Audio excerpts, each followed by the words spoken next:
Hey guys, welcome back to Nerd Impact. Today we are reviewing Zack Snyder's Justice League. The proper Justice League. So yeah, as Nick just indicated, I think we both find this to be the superior version of the Justice League, despite it being 4 hours. Hands down. It flows. It really flows. It does. Yeah. It didn't feel. It didn't feel like 4 hours to me. It felt like 4 hours to me. I was Four like, enjoyable hours. yeah, and the movie split up into different parts. I thought it was just going to be 4 parts. That's what it seemed like in the beginning. Like, about an hour long each part, give or take. Yeah, 6 parts. 6 parts. Yeah, it's like 40 minutes each. Especially, I wasn't expecting that long of an ending. Yeah. So if they still broke it into parts, I don't know why they didn't roll it out weekly like they originally were intending. You know what I mean? Because remember they were talking about doing like the miniseries? Mm-hmm. They should have just done it that way. 6 40-minute episodes, I think. Because it would have kept us talking about it for longer. And then I could have gone back and watched each episode twice to catch all the Easter eggs. Yeah, Which there's a lot of Easter eggs. I guess they could have done it both ways, or maybe they did it with like the headers, so that you could do it that way if you choose. Yeah. Yeah, I guess. It did give a good... You said something about an intermission. I heard that there was going to be a 10-minute intermission, but that could have been bad news. That's probably what... Because that doesn't make sense for a streaming show. Or a streaming movie. For something 4 hours long. But you can pause it. Intermissions are for movie theaters when you can't pause it. That's the whole point of an intermission. Maybe, okay. I don't know. I don't know where that came from. A little Looney Tunes cartoon in the middle. I heard. So what I was reading was that the intermission would be Zack Snyder talking about the movie. Oh, okay. They did do a red carpet event on YouTube that was done by it was hosted by Kevin Smith, and he interviewed Zack Snyder and is it Deborah Snyder, his wife? I don't know. Was wife's, I believe, the producer as well. But yeah, this moved a lot better than Whedon's. In even scenes that were from the theatrical Justice League, I felt different in the context. At some point, I'll be able to bring up an example, but until then, let's talk Easter eggs. I don't think we don't need to outline the whole plot. Everybody's seen it. The plot itself, the major plot points, apart from the big difference is that Steppenwolf makes more sense in what he's doing, because we don't just get that weird thing where he's just always called mother. You remember that from the theatrical version? Yeah. It was I think he mentions Darkseid once in the theatrical version. This was all about Darkseid. We got a number of scenes of Darkseid. The coolest one, I think, was in that flashback where we see like a lantern and we see the Amazonians and the Atlanteans and the humans all team up against Darkseid's forces. In the original movie, we saw them fighting Steppenwolf. Mm-hmm. In this, it's Darkseid himself. And it was pretty epic. And you see who not took him out as in killed him, but who defeated Darkseid. Did you see who it was? Wasn't it Zeus? No, it was Ares. It was Zeus and Ares. Well, Ares was the one with the final blow. Put the axe in his chest. Yeah, it was a group effort, though. I know, but it was so cool. Yeah. We did, I think, in this version, I think we got a better shot of the Green Lantern than we did. I don't remember getting like a close-up shot of him in the theatrical, do you? No, I don't even remember. I felt like him it was from all the theatrical. I feel like it was all from a distance, and you see Steppenwolf kill him, and then you see the ring fly off. But this was like up close and personal with the Green Lantern, which was really cool. And he had the Green Lantern insignia, and then he had like a cape on, and he was this weird. He was definitely alien. Oh yeah. Well, they said warriors or protectors from space or whatever. But The stars. Okay. protectors from the stars, yeah. I thought they were Well, and then when referencing the gods. and then another point when Steppenwolf's talking, and we heard this in a trailer before, but didn't make it into the movie. He's like, "No protectors here, no lanterns, no Kryptonian." And that was the other thing that made more sense. Was so in the opening of the movie, the opening of the theatrical movie is just that weird thing with the webcam, the kids recording on their cell phone, their interaction with Superman. This was much better. You have Superman dying. And as he dies, his cries, like the mother boxes hear them. Mm-hmm. And then the mother boxes come to life. And as they explain later, it's because the mother boxes are afraid of him. Now, there's one little plot hole with that. What did they do for the thousands of years? Why were they dormant for the thousands of years that Superman wasn't here?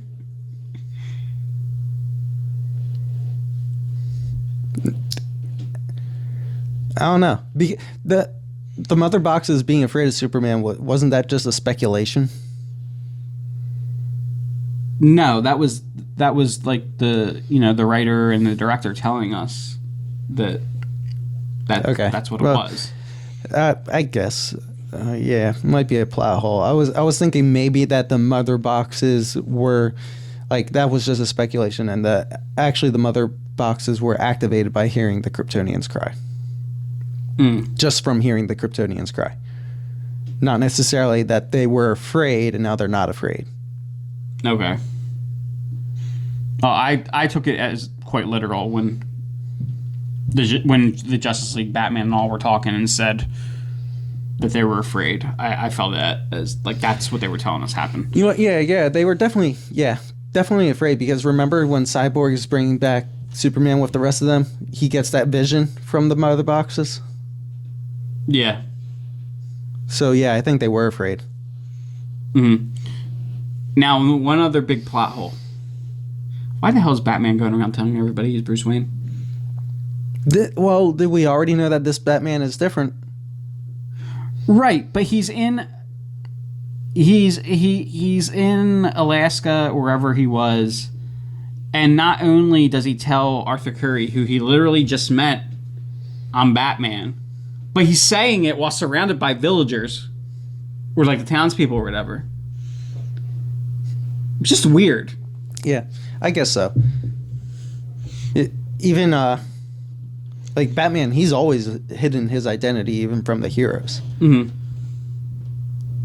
Only a select few knew. One other big issue that I had, and I think these are my three major plot holes that bothered me. So the third one is when the mother boxes were beginning to come together to the Unity, the camera like basically went around the world. Like you see the Amazonians reacting at Themyscira, and then you see Alfred in the Batcave, and everybody seems, and it's not like there wasn't like this big like shockwave or anything, but it seems like everybody's somehow aware of what's happening, and that just seemed weird to me. Well, there's a slow hum. There was a boom that could be heard around the world, though. Yeah, I didn't agree with that either. Like you see Alfred look out the window, and I'm like, because it's like his glass shakes, and he looks out the window. I'm like, really? I can't imagine that Gotham, Metropolis, and Themyscira are that close together. No, but okay, so it just showed those characters, but maybe it did like go, like everybody else in the world heard that boom. Right, but what I'm saying though is if the boom was that loud to be heard around the world, there would have been like serious devastation in like the areas that were actually close to where that happened. Everybody heard Superman's cry. Well, I there wasn't serious devastation. Anyway, those are my nitpicks of the movie. Okay, yeah, those are my issues. They just don't understand sound waves. Yeah, apparently. Yeah, exactly. All the issues are around sound. Yeah, so I don't know. Maybe that's it. Maybe everybody just has global surround sound. Like that's just the way it is in the DCEU. So my issue with the movie was I thought that they were going to do a different way of doing Superman's death. Mm-hmm. I was hoping that it would go back to more of the comics way of him just being in a power down state. Yeah, I was hoping for that too. I really wanted them to do away with the video game thing of like run as fast as you can and touch the mother box at the same time that touches the water. That was a bit much. Although I can't remember if it was in the theatrical version, but I like how we got kind of a foreboding, a foreshadowing of what was going to happen in the future when Flash is approaching the mother box and you see time rewind just a little bit as the mother box was already in the water and then it lifts above the water. I caught on to that too. That was... And at that point, you're like, oh, he's going to be time traveling and reversing time in the future, further in this movie, for sure. And of course, he did. I like how they did that too, where he's wounded and gotta heal. Yeah, every the mother box is together, the Unity is together, and the world's about to be transformed, and he's like he pushes himself past his limit. Not just transform. They're saying transformed, but it seemed like it was being obliterated.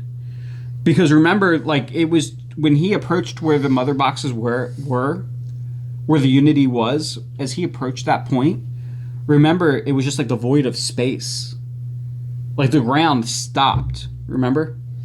I interpreted that as part of the Speed Force. Oh, I interpreted that as everything was gone because the Unity was meant to prepare the planet for Darkseid's arrival into like a new a copy of Apocalypse. Yeah, well, maybe part of that was just completely disassembling the Earth on like a molecular level before putting it back together. You know what I mean? Maybe, but yeah. But it was a cool effect. Mm-hmm. What it means, you know. I think that is what it was, though, because then as he's getting closer, you see things start to go back together. Like all the surroundings and stuff start to go back together as he approached Cyborg. Okay. My interpretation was that he was, when he first supercharged, he was like within the Speed Force, and then as he was running towards the epicenter of that explosion, he started to come back out of the Speed Force as time was rewinding. Mm-hmm. My one complaint, or my other complaint, and this is more because they had the opportunity to remove this, but I guess that would have been disingenuous because it apparently was a Snyder scene since they kept it. You smell nice. Wait, I didn't catch that. I didn't hear her say it. Yeah, she did. She still said it. Really? When? At the same point she said it in the original. I don't remember the same point she said it. I was looking for that line. When they're in the field, yeah, she did. Nick, I'm gonna have to go back and rewatch it because I was could have so sworn that they hyper-aware. left it out. No, they didn't. It was there. Damn. That was one of the things that I liked was that they didn't include that line. No, but I guess I'm wrong. They did. They did take out "Do You Bleed?" Nick. Oh, when Superman says it back to Batman. Yeah, when he's choking forgot Batman. about that. Yeah. And then I think the energy absorbing gauntlets were new too. I think they were. Because in the theatrical version they also brought Lois Lane there. It wasn't the same thing where like Batman's about to die and then they're like, oh thank God Lois Lane's here. Like no, didn't she get out of the car in the theatrical too? Yeah, but she was brought there on purpose theatrically. That was part of Batman's plan. Was Alfred the one that brought her? If I remember correctly. I don't know. I just know that Bruce says like bring in the big guns and then Lois Lane comes out. Okay. Yeah. But it's cool, really cool to see the black suit. And in the end, they tease that he's going to continue using the black suit because he hears something or whatever, and you see him turn down the alley and opens his shirt, and it's the black suit he's still wearing. So that was kind of cool. We also got a glimpse of some of the other Superman suits. Like I think there was even one that resembled the Kingdom Come suit. Did you see that one? It had yellow, but it had like just the band going across instead of like the full S. I think so. Also, the one scene at the end where it's like in the future or maybe not in the future in Batman's dream. Yeah, and it's supposed to be the future. Yeah. Right, but it sounded like it was also possibly a different reality, a different universe. No, I think it is a possible timeline that they need to try to avoid. Possible, yeah. But it sounded like it was, it sounded like it might have already happened somewhere else. And that somehow Batman I don't think maybe he wasn't having a premonition. I think maybe he was getting glimpses of other universes. See, I don't think that, because remember when Flash came back and Batman v Superman, he said, I came back too early.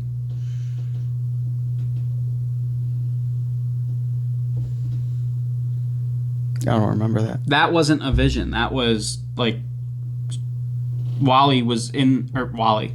I say Wally because he's more like Wally than Barry. But Barry was in the Batcave. Remember? He came through a portal and he said, I came back too far. He said, she's the key. And he said, I came back too far. He brought it up in this one. Yeah. So, now some other things that I really liked. We got teased with Starro. Did you catch that part? Steppenwolf was using like the purple. They looked kind of like a cross between starfish and crabs or spiders. Yeah. To extract the memories, they look like a little Starro. So that was neat. Steppenwolf mentions the multiverse, and I think that's the first mention of multiverse in the DCEU. That's kind of why I was thinking Batman was seeing different universes. Okay. No, but the vision that the Mother Box gave him was of that future also. Was it? Yeah, it was. I don't know. It's a possible future. I think they're doing the whole Injustice thing. I really do. Now they're going to find a way to avoid it, I'm sure. But it is a possible future. And maybe they'll even... I mean, if they decide to somehow continue with the Snyder storyline, which I really think they should, because it is superior. Let's sign a petition. Let's look for a petition after this. There has to be one already. Continue the Snyder cut. Continue the Snyderverse. And we talked about this earlier, there's no reason that they can't. There is nothing in any of the movies after this that contradict what happened in the Snyder cut versus the Whedon version. Also, when does DC even stick to their continuity? They haven't done anything to contradict their continuity. They what I'm talking, like, maybe not in the movies, but DC tends to veer on a different track whenever they please. Yeah, they're a little fast and loose. Yeah.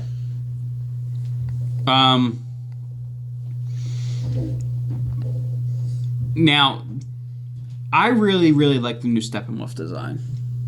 Me too. I think it looked much cooler than the original. It gives me, I know it's Steppenwolf, but it kind of keeps making me think of Gog. You know, like the Kingdom Come villain? Gog, Magog. I'm drawing a blank. He's a Superman villain in golden armor with golden horns. Yeah, okay. Yeah, kind of gave me that. Oh, so let's talk about that final battle, though. When Steppenwolf comes at Superman with the axe, and he brings it down on him, and Superman just continues to hover there, and it comes down right on his shoulder. And what does he say? I'm not impressed. It was awesome. This guy decimated Atlanteans. That was a real Dragon Ball Z scene to me. This is great. They showed you so many times in this movie how far, far more powerful Superman is than anybody else.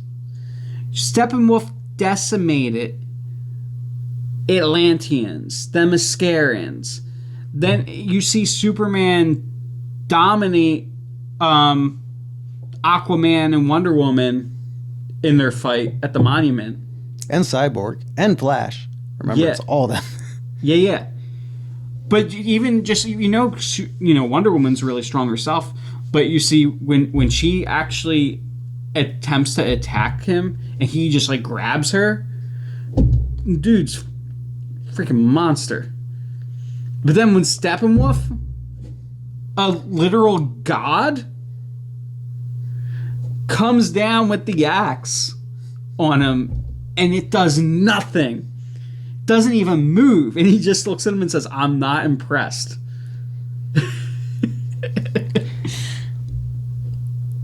We have to see him go up against Darkseid. We just have to. Alright. Let's talk about Darkseid now. Because he deserves some recognition here. First off, he looks amazing. Yeah, he look really cool. He sounds a lot like Thanos, though. Or was it Steppenwolf? One of them sounded like Thanos to me. I think it was Steppenwolf that sounded like Thanos. Yeah. And they included Darkseid, which was great. Darkseid. Yeah. And Granny Goodness. But more on Darkseid. I don't remember. Was there was a scene with him using the Omega Beam, right? Yes. Yeah. That looked awesome. How it goes like every way at once. Yeah. And I'm so glad that they included that at least once. Mm-hmm. Because I want to see that fight with him going against Superman.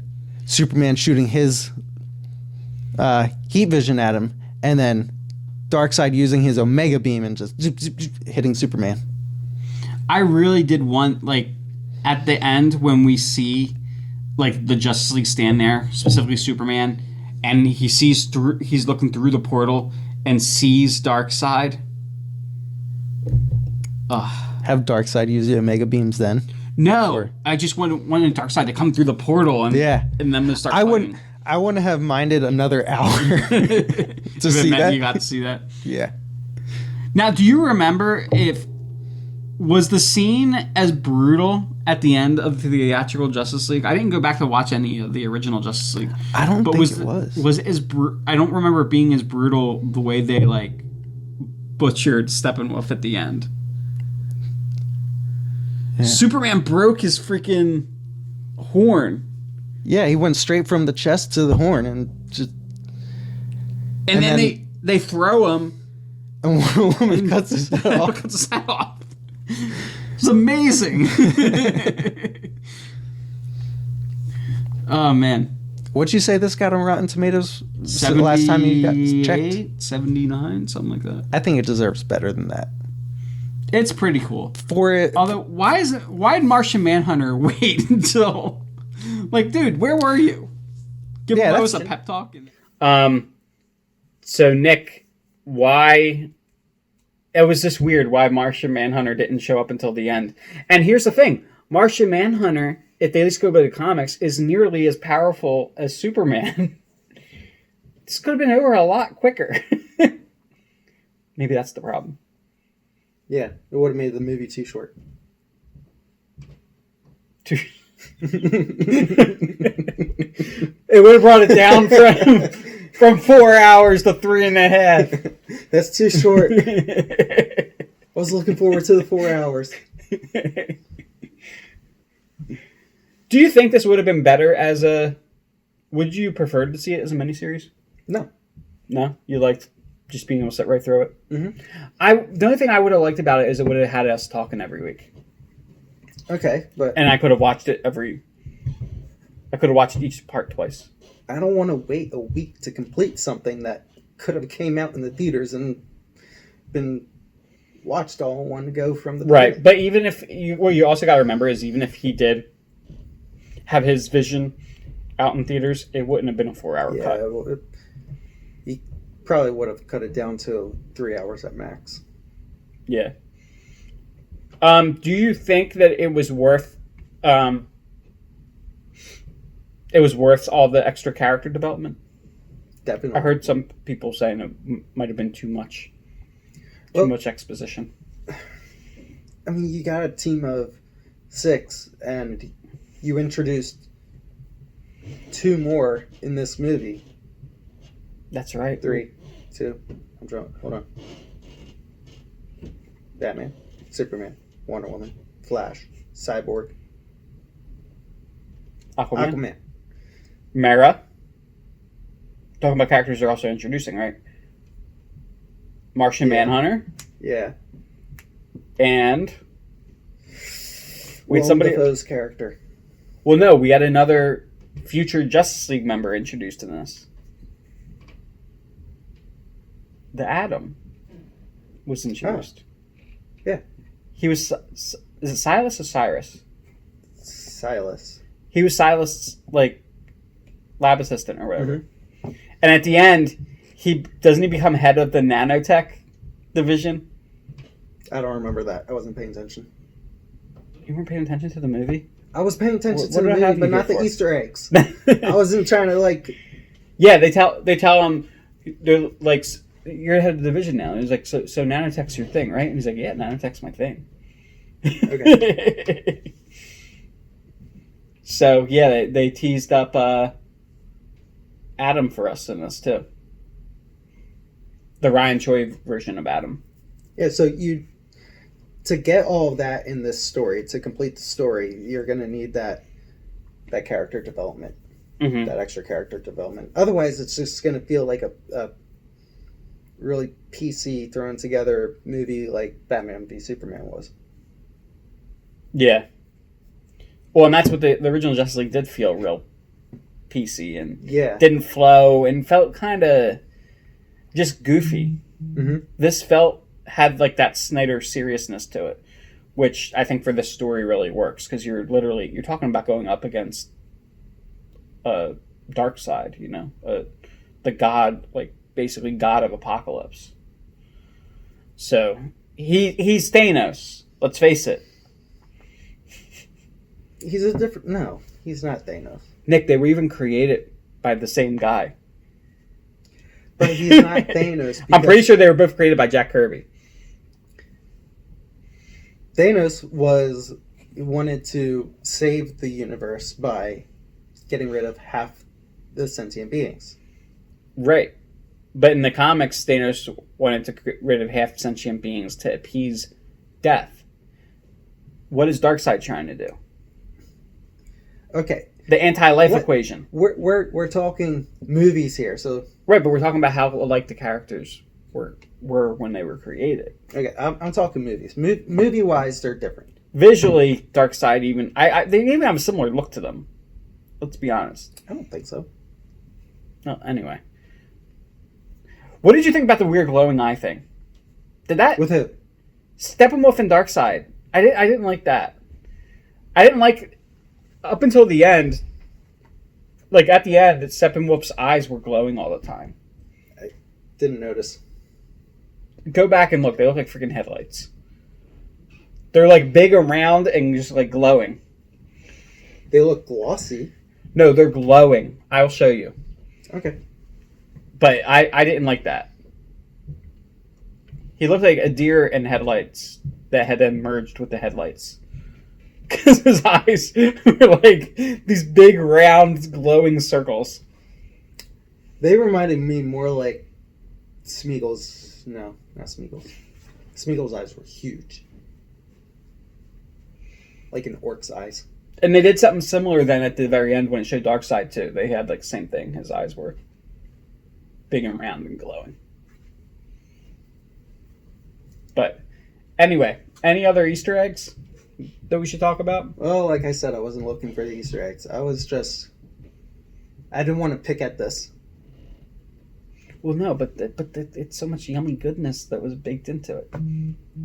I just wanted to sit down and enjoy it it's as like a movie. The little special chunks of cherries and nuts in the fruitcake, Nick. Ooh, stolen cake. I have fruitcake in the freezer. Can we take an intermission? Okay.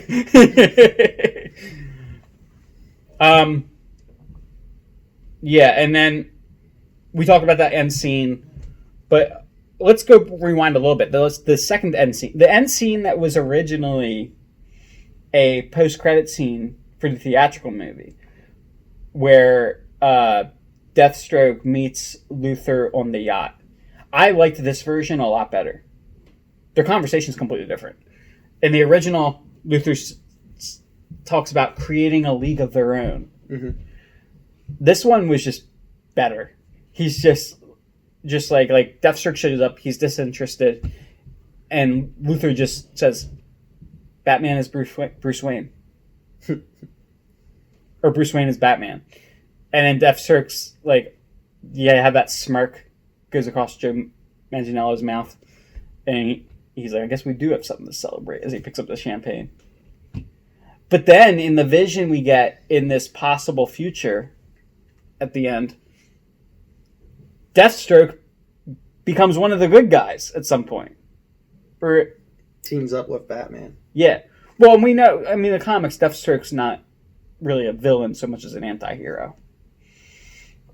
But yeah, we get Slade Wilson team up with Batman. We get at this, some point in the future. We get this hodgepodge team going up against evil Superman. Yeah. Including a apparent temporary truce between Batman and the Joker. That was the most interesting part to me. Yeah. So, wait, how did you feel about Joker in this? I liked Jared Leto's depiction here a hell of a lot more than his depiction in Suicide Squad. This felt more like Joker to me. Mm-hmm. This felt like Joker that was locked up for quite a while. Yeah. Just the way that, and just the back and forth, it didn't feel like mob boss Joker. I didn't like that in Suicide Squad, like mob boss Joker.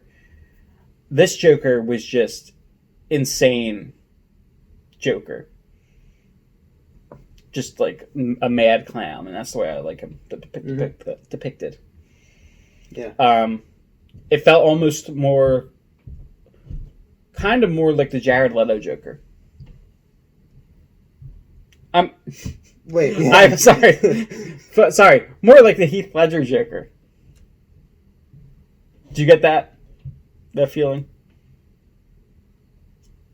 Yeah, more like the Heath Ledger Joker, but also more gloomy. Not more like the Joaquin Phoenix Joker, though. No. Joaquin Phoenix Joker, no one else can compare to. He is the definitive Joker, aside from Mark Hamill. Yes, aside from Mark Hamill. Thank you. So, yeah, I mean, I think that's all I have to say about this movie. That's all I gotta say. So, again, we really, really hope that we do get some kind of, the off chance of some kind of sequel. A Darkseid War, if you will. Look for a petition and sign it. We're going to do that too. We'll get this going. I mean, isn't that what got the Snyder Cut released in the first place? Was the petitions? We can get this going. I still don't see a reason that they can't do it. But anyway, don't forget, like, comment, and subscribe on YouTube and on Facebook. And until next time, stay nerdy. way to botch the ending, Nick.